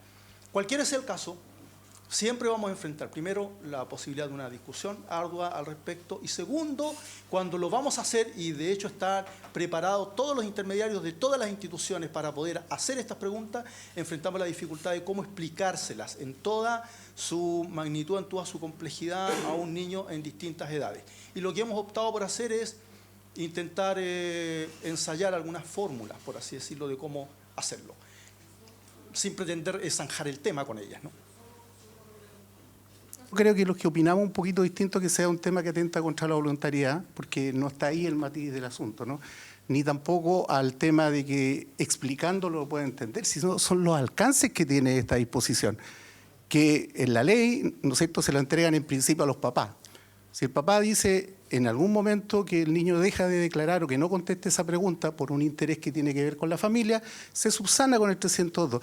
Entonces tiene que ver con la madurez del niño de entender este derecho, de entenderlo, digamos, a fondo, este derecho. Porque cuando eso no está, la ley nos obliga a nombrarle un curador. Por eso creo que no es un tema de voluntariedad ni que esto está derogado por la nueva ley, pero es otra opinión nomás.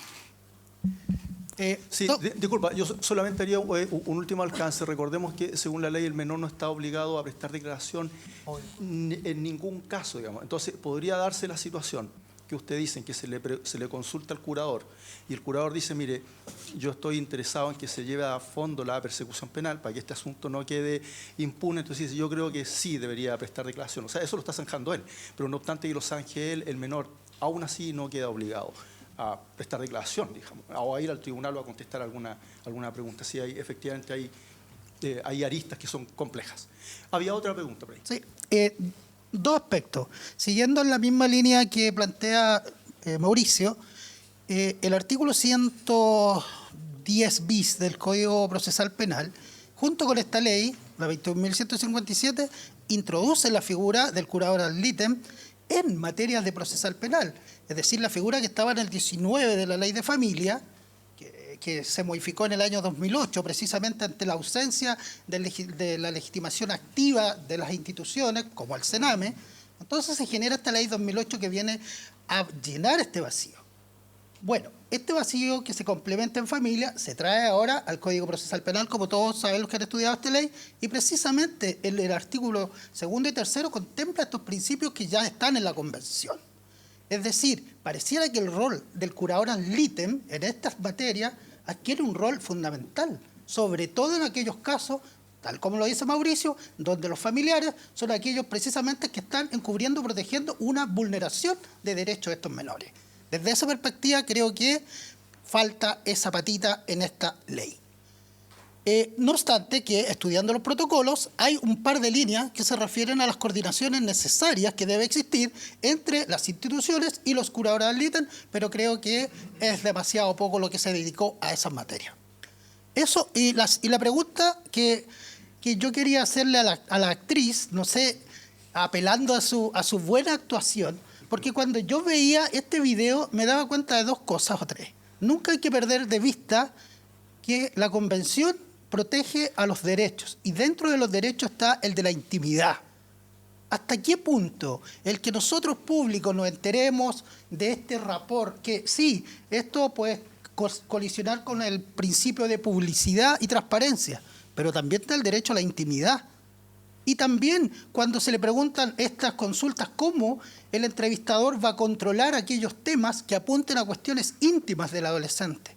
Desde esta perspectiva, pareciera que la publicidad, desde la perspectiva procesal, debería apuntar a temas de fondo. Entonces, yo no sé si ustedes se han puesto a pensar. Yo veía, por ejemplo, cuando el entrevistador estaba acá en la sala y miraba la pantalla y veía a un adolescente de 8, 9, 3, 6 años sola en esa sala. Entonces, yo creo que también hay que pensar en cómo manejamos estos espacios en que puede vulnerarse también la intimidad del niño o niño adolescente. Voy a hacer un pasapalabra, pero antes un pequeño alcance. Recordar que, por ejemplo, la norma esta de excepción del artículo 302 al 305 se basan en definitiva en que el legislador en esos casos pondera en mayor medida unos ciertos valores, ¿no?, que los estima valiosos por sobre la persecución penal. En este caso, o en el caso de esas normas, es la integridad de las relaciones familiares, ¿no? Porque se estima que la familia es un núcleo fundamental de la sociedad. Entonces, para no romper la armonía, ¿no?, de la familia, haciendo que uno de sus miembros declare en contra de otro, dice, mire, en este caso los vamos a conservar y vamos a sacrificar parte de la verdad penal, ¿no?, por preservar estos valores que se estiman superiores. Pero en los casos que habitualmente vemos, en donde en su gran mayoría son abusos de carácter intrafamiliar, en donde el menor tiene que a veces prestar declaración en contra del padre, en contra del abuelo, en fin, resultaría paradojal, ¿no?, por decirlo menos, paradojal que en ese contexto se tenga que resguardar las relaciones familiares que son el nido en el cual se produjo la vulneración de los derechos del niño, digamos. Entonces uno podría preguntarse cuál es ese núcleo que habría que preservar en esos casos particulares. Bien, y respecto a la actriz, les paso pasapalabra. ¿Le quiere decir algo? La van a reformular. Por favor. ¿Fueron muchas? ¿Las van a dividir? Sí. Fue una pregunta compuesta, ¿cierto? Entonces, vamos a dividirla. En relación al tema de la intimidad y particularmente en este ejercicio, recordar que obviamente esto, cuando comencemos con la ley, no va a ser así, ¿cierto? No vamos a poder tener aquí a la víctima y tener un público masivo, ni siquiera una persona. De hecho, la ley, en uno de sus artículos, Carlos ahí podrá decirme si es el 25 o el 26, porque no recuerdo bien, el tribunal tiene que tomar algunas medidas generales de protección hacia los niños. Y una de esas posibilidades es que no haya público. Uno esperaría que, ¿cierto?, por criterio, los jueces efectivamente no tengan público cuando esto ocurra, ¿cierto? Porque esa es la idea. Porque además, incluso sobre eso, el artículo 23 habla de la reserva del contenido de la entrevista y de la declaración judicial.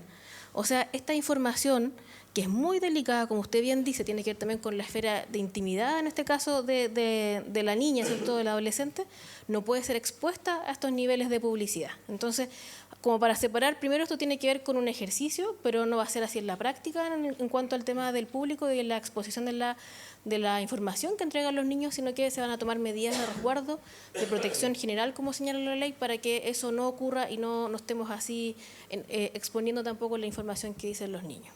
No sé si hay alguna pregunta también para la actriz o está... Era más bien por o sea, si está esta prevención, si está la prevención de que siempre van a entrar en conflicto estas garantías y otras más. Solamente quise poner en tapete estas dos.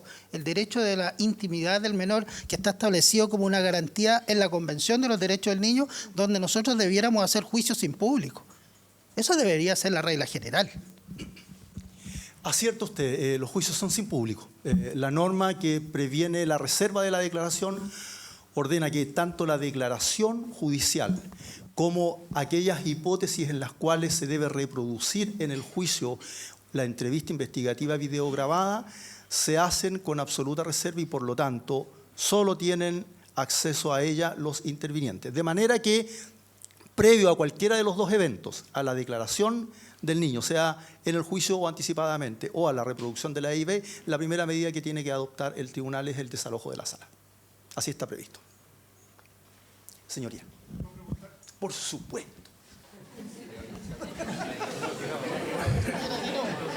Una pregunta doméstica, tal como la señora ministra. Los ministros no hacemos preguntas muy jurídicas, hacemos preguntas más domésticas, más prácticas. A mí me parece que esto fundamentalmente tiene que ver con el lenguaje. Y nosotros hemos visto una simulación de un lenguaje tan pulcro, tan pulido, casi relamido de repente. Y yo entiendo que los NNA, hoy por lo menos, hablan de una manera totalmente diferente. Entonces yo no he escuchado ni cachai, podiste, ni querí, ni una cosa de esa. Entonces está digamos el sistema o la preparación como para que el entrevistador o el intermediario pueda utilizar este lenguaje de manera de entenderse con el menor. Porque si bien es cierto en este caso el menor es la víctima, es el abusado, no es el delincuente, nuestra cabeza dice que el delincuente habla en coa y habla mal y la víctima no, pero las víctimas muchas veces pueden hablar también mal y sabido es, ¿no es cierto?, que se habla con un lenguaje rápido, de entendimiento, etcétera. ¿Está preparado como para que eso se obtenga así y se escuche en la sala estas expresiones? Porque si no, pienso yo que a lo mejor el NNA no va a entender. Le están hablando de una manera que es como de la luna, ¿no es cierto? Esa pregunta era para ti, querida Alicia. Pasa palabra de nuevo. Gracias, Carlos. Claramente esto es un ejercicio muy académico, ¿cierto? Como para mostrar pedagógicamente esto, pero todos aquellos que van al curso de Santiago, los jueces, los que hicieron también el curso más específico, ¿cierto? El CIFE, hablamos mucho respecto del lenguaje de los niños, ¿cierto? Una cosa que tiene que ver con desarrollo, o sea, los parámetros más generales respecto a lo que nos esperaría por edad, pero también aterrizamos eso a la realidad actual, ¿cierto? Los modismos que ocupan los niños, las palabras nuevas que incluso todos los que somos adultos, algunos más o menos, ¿cierto?, podemos saber o no podemos saber. Y también una de las sugerencias que siempre hacemos cuando el intermediario tiene que hacer esta labor es que tome las mismas palabras que el niño ha dicho para poder seguir haciendo preguntas, ¿cierto? Si el niño, por ejemplo, le dice alguna parte del cuerpo de alguna forma en específico, entonces las preguntas van con ese tipo de conceptos. Los estamos entrenando también, estamos actualizándonos también en el lenguaje que ocupan los niños. Los niños, por ejemplo, ahora ven mucho YouTube, ven muchos canales de televisión extranjeros y los niños a veces hablan de una forma tal que uno queda así como, ¿qué me está diciendo? Yo siempre les doy el ejemplo de mi hijo que cuando era más chico veía Discovery Kids y un día me dijo, mamá, abróchame las agujetas. Y yo me quedé así como, hijo, ¿qué estás diciendo? Así como, ¿qué idioma es ese? Y así uno escucha a niños que ahora hablan de diferentes formas porque se incorporan muchos modismos. Siempre en los cursos, de hecho, yo pregunto palabras nuevas para poder ir nutriendo también ese nuevo diccionario y efectivamente tenemos que traer esa realidad de los niños, la realidad actual, a lo que pasa también allí en la intermediación. Acá lo hicimos un poco más pulcro para que se viera más académico, pero claramente no es la realidad que nos vamos a encontrar en los niños que hablan como hablan también con cualquier persona, ¿cierto? También esa es la idea, que se sientan en confianza para que hablen de la forma en que a ellos les parezca mejor. Consultas, preguntas. Por aquí, por allá.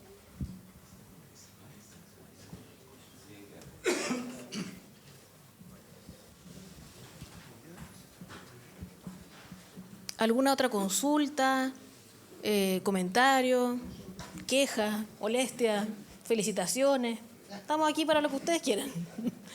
No hay problema. Señor Contreras.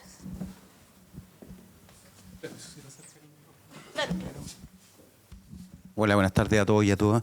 Bueno, felicitar a todo el equipo por la organización. Un ejercicio bastante práctico, pero respecto de la figura del intermediador, lo conversábamos acá, soy policía,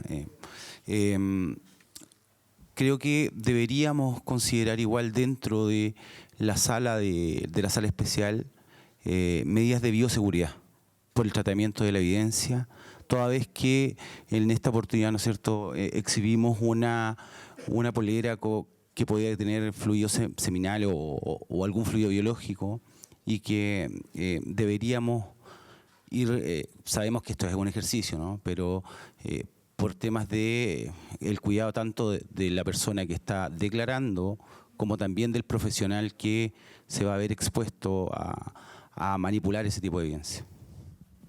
Muchas gracias. Sí, efectivamente, aquí se ve como bastante aséptico, ¿cierto?, el tema porque se muestra esta polera, pero la verdad es que esta polera tiene un fluido corporal del imputado, ¿cierto? Y se muestra en un sobre o en una bolsa transparente, pero efectivamente puede ocurrir que a lo mejor el intermediario tenga que sacar esa evidencia y obviamente a nadie le gustaría tener que tocar una evidencia de esas características. Entonces estamos pensando también en tener, como usted bien decía, dentro de esta sala de repente o sabiendo que va a pasar esto, algún tipo de guante, algo que en el fondo permita, ¿cierto?, mascarilla, si es necesario, para poder tratar y manipular esta evidencia, efectivamente.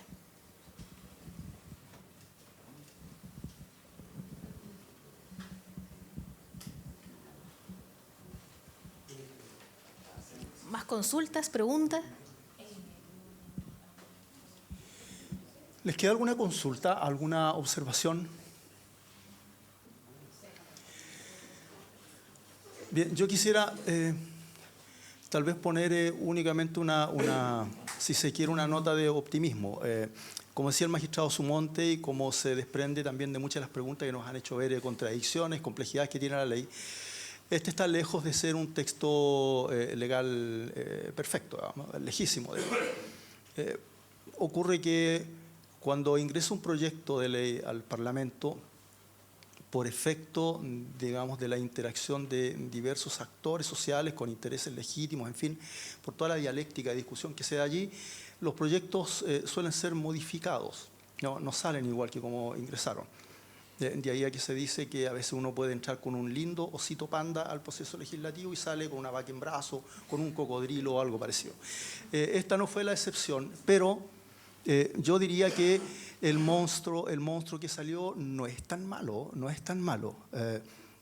Fíjense que hubo aciertos por parte del legislador, que la verdad es que cuando yo pienso en ellos me emociono hasta las lágrimas con nuestro legislador, porque se logra de algún modo articular los intereses que hay tanto en la persecución penal como en buena medida los intereses que hay en el derecho de defensa y el mantener la arquitectura básica del sistema procesal penal que nos hemos dado en Chile. En muchos lugares, cuando se hablaba de entrevistas, y así conocimos las primeras leyes, se decía entrevista única como paradigma casi. En muchos lugares donde hay una entrevista única es difícil conciliar eso con un derecho de defensa, porque si es que la entrevista es única y se efectúa en etapas tempranas de la investigación, como ocurre habitualmente, porque tienen que proveer al menos los objetivos de orientar a la investigación por una parte y servir de soporte para eventuales medidas cautelares. Como se hace en esas etapas tempranas, no hay todavía los resultados de la diligencia, pues. Entonces las partes no han podido elaborar sus teorías alternativas, de manera que difícilmente se podrían ejercer una defensa en el sentido material en esas condiciones. Hay lugares donde después les ponen una segunda entrevista que está también en fase investigativa, pero allí se conviene, digamos, ante un juzgado de garantía, las partes discuten la posibilidad de hacer una nueva entrevista, se elabora una especie de pliego que se le entrega nuevamente al entrevistador y este ingresa a hacer una segunda entrevista para despejar las inquietudes de las partes, pero ahí tampoco son las partes en rigor las que hicieron las preguntas, sino que sigue siendo el entrevistador que con mayor o menor talento va a traducir eso en la práctica, ¿no? Y hay lugares en que finalmente tienen la entrevista investigativa, pero ello no obsta a que el niño después declare en el juicio oral, digamos, o en la instancia de juicio, cualquiera sea el tipo, pero lo hacen allí en la etapa de juicio sin los resguardos que tiene previsto en la etapa de investigación, vale decir, va de todos modos al juicio, se sienta con las patitas colgando ahí en la sala de audiencia y responde las preguntas. En fin, lo que acá hemos hecho es como una especie de mixtura. Tenemos una entrevista única que está sometida a un montón de exigencias por parte del ente persecutor. Hay protocolos a los cuales hay que ceñirse, hay procedimientos técnicos a los cuales ajustarse. Vamos a tener la videograbación, vamos a conocer entonces exactamente en qué contexto se rindió esa declaración, cuál fue el tenor de las preguntas, el tenor exacto de las respuestas, el lenguaje no verbal empleado, en fin, vamos a tener toda esa información disponible, lo cual creo yo es un tremendo tesoro. Y no obstante ello, el menor va a ir al juicio oral. Pero esta vez, a diferencia de experiencias comparadas, va a estar en el juicio oral también sometido a un sistema de protección similar al que tuvo en la fase investigativa, porque lo va a hacer en una sala especial, en fin, con todo lo que hemos visto acá también es un procedimiento. Por eso es que nos están mirando en varias partes del mundo a ver cómo va a resultar esto. Y nosotros nos estamos también automirando porque como no hay respuestas para todas las inquietudes y para todas las contradicciones que hay, las vamos a tener que ir haciendo día a día, en las discusiones, en las argumentaciones, en los incidentes, en la jurisprudencia que se va a ir generando, y ahí vamos a ir pavimentando un camino que seguramente no va a ser el que uno a priori, digamos, en abstracto podría intentar diseñar al amparo de una sola lectura del texto legal. Así que no es tan malo. Yo diría que es bastante bueno en ese sentido. Y ojo, un aspecto que no siempre se repara. Esta ley permite disminuir considerablemente el impacto que tiene el proceso sobre el niño. Minimiza en la mayor medida posible la victimización secundaria por disminuir el contacto que éste tiene con el sistema penal. Pero paralelo a eso, que es el objetivo central declarado en la ley, nos brinda además una mayor cantidad de información y una mayor cantidad de información que a su vez es de mayor calidad, porque están, como decía, normados la forma de obtener esa información. Si tenemos información de mayor calidad, estamos mejorando un insumo fundamental para la resolución del conflicto penal, y eso no es menor. O sea, si es que en verdad le asignamos al conflicto penal, al proceso penal, un rol epistémico, acá tenemos un elemento, pero de mucha mejora, digamos, ¿no? Para aproximarnos lo más posible a la verdad procesal, sí, con el apellido que se le quiera dar, ¿no? Como correspondencia, en fin. Y si es que es cierto que ese insumo o la mayor aproximación a la verdad como máxima, digamos, nos permite una resolución más justa del conflicto penal, estamos dando pasos gigantes en nuestro sistema. Eso es, por eso yo ando como sonriente, contentillo, digamos, por lo menos con la ley. Eso es. Les agradecemos su participación. Bien, ahora vamos a tener, entiendo, un café, ¿no? Vamos a atender. Usted tiene micrófono propio, así es que... Terminado el ejercicio, agradezco a todos los que comparecieron a ver esta simulación y los invito a compartir, a relajarnos en un coffee en el segundo piso, en el juzgado de garantía.